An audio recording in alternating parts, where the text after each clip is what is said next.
Introduction to Confucius.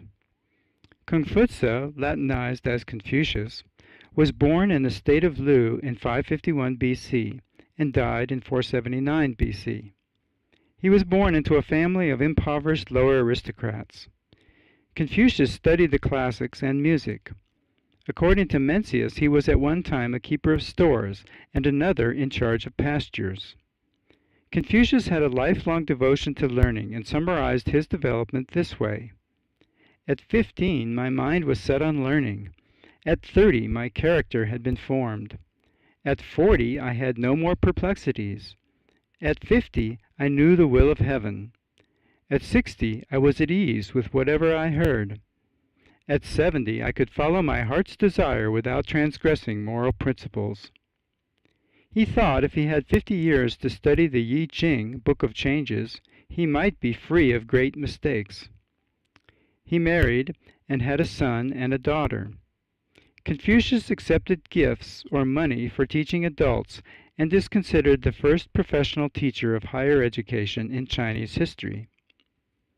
In his late 50s, he left the state of Lu to travel in order to see if he could advise other rulers to put his principles into practice.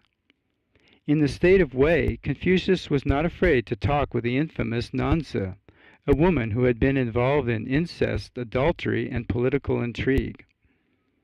When the Duke of Wei asked his advice on military strategy, Confucius replied that he had not studied warfare.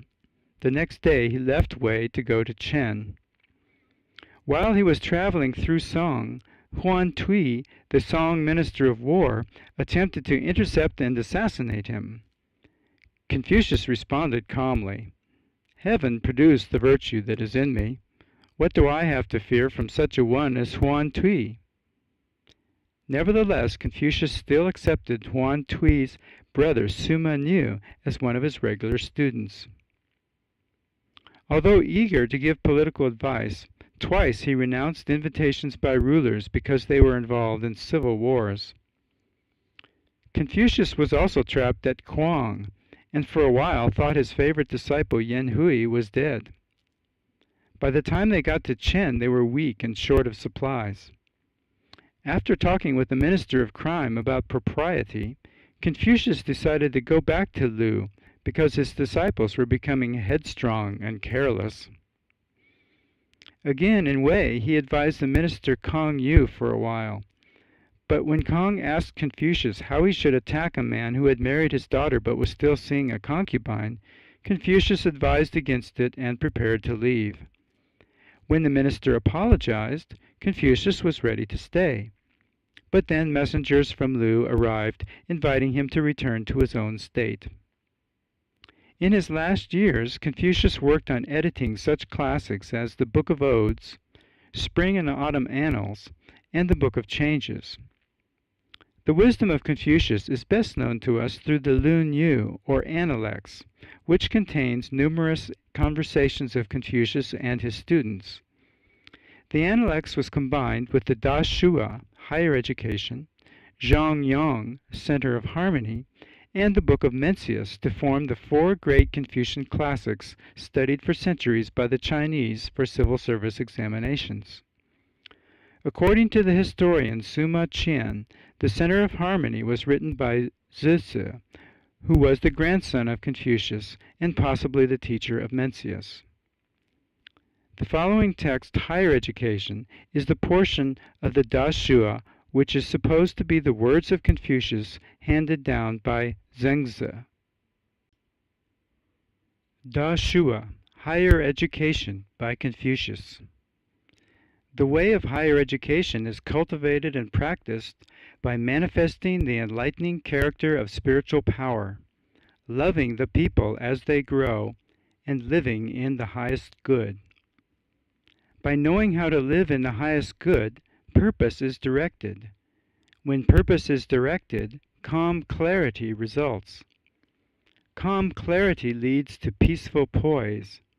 Peaceful poise leads to careful deliberation. Careful deliberation leads to success. Living things have their roots and branches. Human events have their beginnings and endings. To understand what is first and last will lead one nearer the way. The ancients, who wished to manifest the enlightening character of spiritual power to the world, would first bring order to their government. Wishing to bring order to their government, they would first bring harmony to their families. Wishing to bring harmony to their families, they would first cultivate their personal lives. Wishing to cultivate their personal lives, they would first set their hearts right. Wishing to set their hearts right, they would first make their wills sincere. Wishing to make their wills sincere, they would first extend their knowledge to the utmost. Such extension of knowledge comes from investigating things. When things are investigated, knowledge is extended. When knowledge is extended, the will becomes sincere. When the will is sincere, the heart is set right. When the heart is right, the personal life is cultivated. When personal lives are cultivated, families become harmonious.